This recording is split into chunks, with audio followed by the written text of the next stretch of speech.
Good morning everyone, Jinia ব্লগসের নতুন একটা ব্লগে সকলকে অনেক অনেক স্বাগত। সকালবেলা ঘুম থেকে উঠে দেখলাম যেহেতু রোদের তীব্রতাটা বেশি নেই, হাসনুহানাগুলো এখনও আমার দিকে তাকিয়ে হাসছে।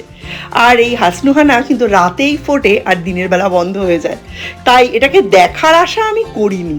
আর এই যে দেখুন, আমার কামিনী গাছেও কিন্তু ফুল ফুটছে। এই দুটো গাছ আমার অত্যন্ত প্রিয়।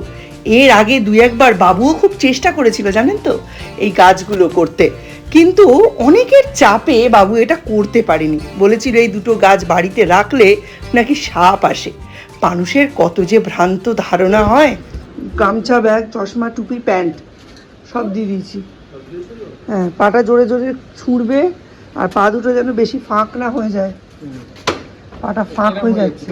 হ্যাঁ, মাছের লেজ দেখেছো না, একদম কাছাকাছি থাকে এরকম। হ্যাঁ, আম্মাকে বলে নাও।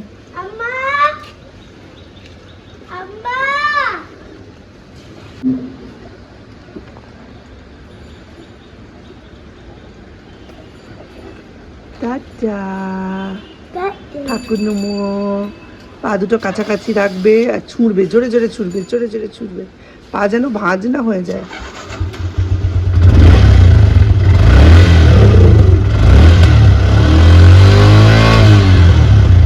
কাল যেমন বললাম, দীপের কিন্তু প্রেসিডেন্সিতে অ্যাডমিশনটা হয়ে গেছে। মিস্টার বিশ্বাস খুবই খুশি, কিন্তু ওনার মনের মধ্যে একটা ভয়ও আছে যে দীপ যদি রাজস্থান, তামিলনাড়ু এইসবের থেকে না বেরোতে পারে, যদিও প্রেসিডেন্সিতে ভর্তি না হয়। কিন্তু দীপ কিন্তু অফ ট্র্যাক হয়নি। কাল রাতে দেখছি আমায় ছবি পাঠিয়েছে কত কত তারিখ থেকে কোন কোন কাউন্সেলিং শুরু হচ্ছে। ও ভবি বলবার নয়, মিস্টার বিশ্বাসও ভবি বলবার নয়। ব্যাপারটা হচ্ছে তাই, ছাড়তে অসুবিধা, আর কিছুই না। আমার ক্ষেত্রেও যে অসুবিধা নেই তার নয়, আমার ক্ষেত্রেও অসুবিধা আছে, কিন্তু ব্যাপারটা হচ্ছে আমি আমার মনকে বুঝিয়ে নিয়েছি অনেকটাই। হয়তো চলে যাওয়ার পরে মিস্টার বিশ্বাসের থেকেও আমার মন খারাপ বেশি হবে, হয়তো চলে যাওয়ার পরে মিস্টার বিশ্বাসের থেকেও আমি বেশি কান্না কাটি ঝামেলা পাকাবো, কিন্তু ওর স্বার্থের ওপরে আমার স্বার্থ নয়।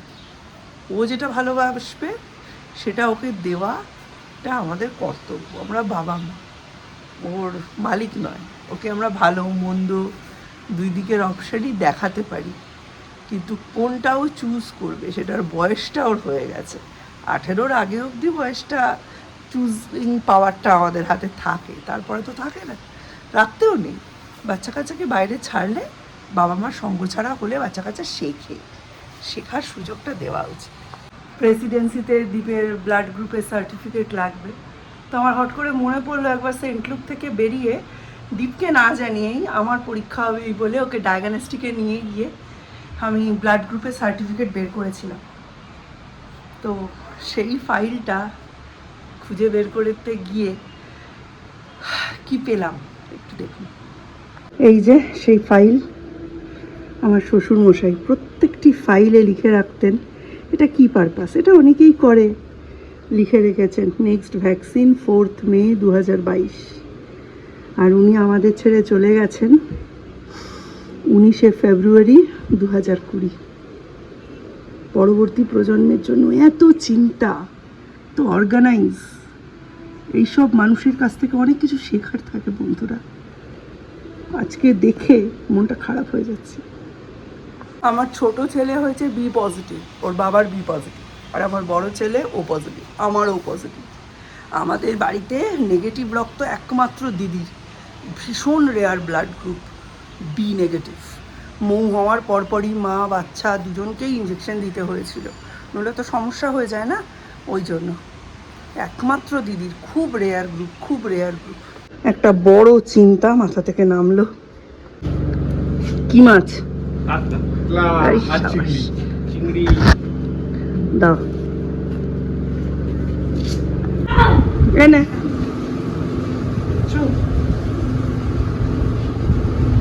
হয়ে যাবে না কাজ, এটাই দরকার ছিল। বাবাকে দেখা, বাবাকে দেখা, ওই যে টিভির সামনে। ওই তো না এটাতেই হবে। তারা স্ট্রিমিংয়ে ভিডিও দেখেছে। এবারে প্যাকেট দাদা এই দেখ, মানুষ নিজে 2020-তে চলে গেছে, আর এখানে কি লিখে গেছে, নেক্সট ভ্যাকসিন 4 মে 2022। সব ব্যবস্থা করে রেখে গেছে। এটা তো নিসনি 22-এরটা, সেইটাই বলছিলাম আমি। এদিকে দেখো বাবু কি লিখে রেখে গেছে। নেক্সট ভ্যাকসিন মে 22 দিয়েছিল, দেয়নি। 15 বছরেরটা নেয়নি, কিন্তু বাবু ঠিক কাজ করে গেছে, নিজে 20-তে চলে গেছে, 22-এ ভ্যাকসিন আছে লিখে রেখে গেছে। হাতে গোনা আর মাত্র 1.5 মাস কি 2 মাস সৌম্য আমাদের বাড়িতে আছে।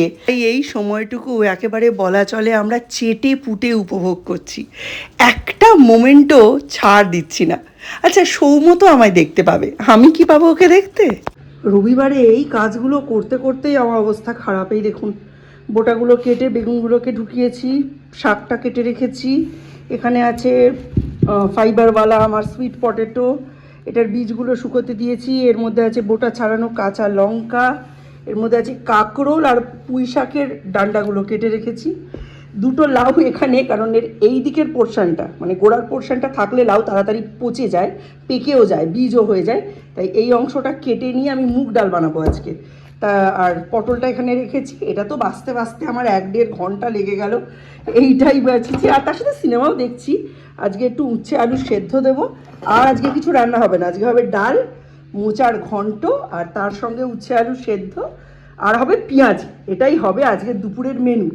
কারণ এর আগে একদিন পেঁয়াজি করেছিলাম, মিস্টার বিশ্বাস তো খেতে পারেনি, ওই জন্য করবো। আর রাত্রিরে করব মাছের পুর দিয়ে পটলের দোরমা, ডাল থাকবেই, একটা কিছু ভাজা আর ভাত, ব্যাস এই হচ্ছে আজকে সারাদিনের মেনু। কিন্তু মেনু রান্না করতে শুরু হতে হতেই 1:45 বেজে গেল। এখনও সরস্বতী দিয়ে আসেনি, কালকে আসেনি, সব বাসন রয়েছে, সেই বাসনগুলো এসে মাজবে, আমি প্রেশার কুকার তখন পাবো। এখন যদি তুলে করে নিলে আমাকে আবার বের করতে হবে, করেই নিব। এখন দিনগুলো পুরোটাই কাটছে সৌম্যর বিভিন্ন সার্টিফিকেট বের করা, সেগুলো আপডেট করা, অফিসিয়াল বিভিন্ন পেপারসগুলোকে রেডি করা, ফটো তোলা, ফটোগুলো রিপ্রিন্ট করানো, এইসব নিয়ে। আর এর মধ্যেই আমি এই ঝামেলার কাজটা নিয়ে বসেছি, তার সঙ্গে সঙ্গে গান শুনছি আর দেখছি মাসুম নামে একটা সিনেমা, নাসিরুদ্দিন শাহের সিনেমা। তোমরা কারা কারা দেখেছো আমাকে অবশ্যই জানিও। নাসিরুদ্দিন শাহ আর সাবানা আজমি, ভীষণ প্রিয় একটা বই, আর এই বইয়ের প্রত্যেকটা গান আমার দারুণ লাগে। অনেক দিন ধরে এই নিউজ ফিডের টুকরো টুকরো শর্টস আর রিলসের আকারে এই গানের এবং এই সিনেমার ক্লিপসগুলো আসছিল, ভাবছিলাম কবে দেখি কি করে দেখি। তো আজকে মোচা ছাড়াতে ছাড়াতে ভাবলাম যে এটা সাইড বাই সাইড দেখেই নি। আর এই যে দেখো, মিস্টার বিশ্বাসের ওপর আমি বড়া ভাজার দায়িত্ব দিয়েছি। এটা অ্যাকচুয়ালি পেঁয়াজি, একদিন দুপুরবেলা করেছিলাম, তোমাদের সঙ্গে শেয়ারও করেছি। সেই দিন আমি সৌর্য খেলেও মিস্টার বিশ্বাস কিন্তু খেতে পাননি, তাই ওনার জন্য একটু মনটা খারাপ লাগছিল যে আমরা খেলাম উনি খেতে পারলেন না। তাই আমি এই খানপাচেক ভেজে দিয়ে চলে গিয়েছিলাম স্নানে, আর বাকিটা ভাজার দায়িত্ব মিস্টার বিশ্বাসকে দিয়ে গিয়েছিলাম। উনি তো একেবারে পুড়িয়ে একসা করেছেন। একটু পেশেন্স নিয়ে এই সমস্ত কাজগুলো করতে হয়। যাই হোক, করে দিয়েছেন এই ঢের।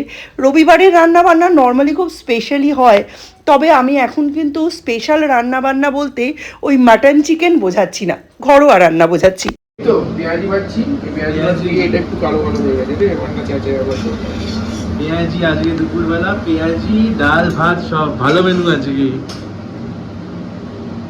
সৌম্য যখন বাইরে পড়তে চলে যাবে, তখন সৌম্য তো চ্যানেল খুললেই আমাদের দেখতে পাবে, আমরা কি খাচ্ছি না খাচ্ছি, এখানে বৃষ্টি হচ্ছে, রোদ হচ্ছে। সৌম্য এটাও দেখতে পাবে, সৌর্যের পড়াশুনো, সৌর্যের রেজাল্ট, বাবার রাত্রিরে ফেরা, মায়ের সারাদিনের কাজ, কিন্তু আমি তো ওকে দেখতে পাবো না।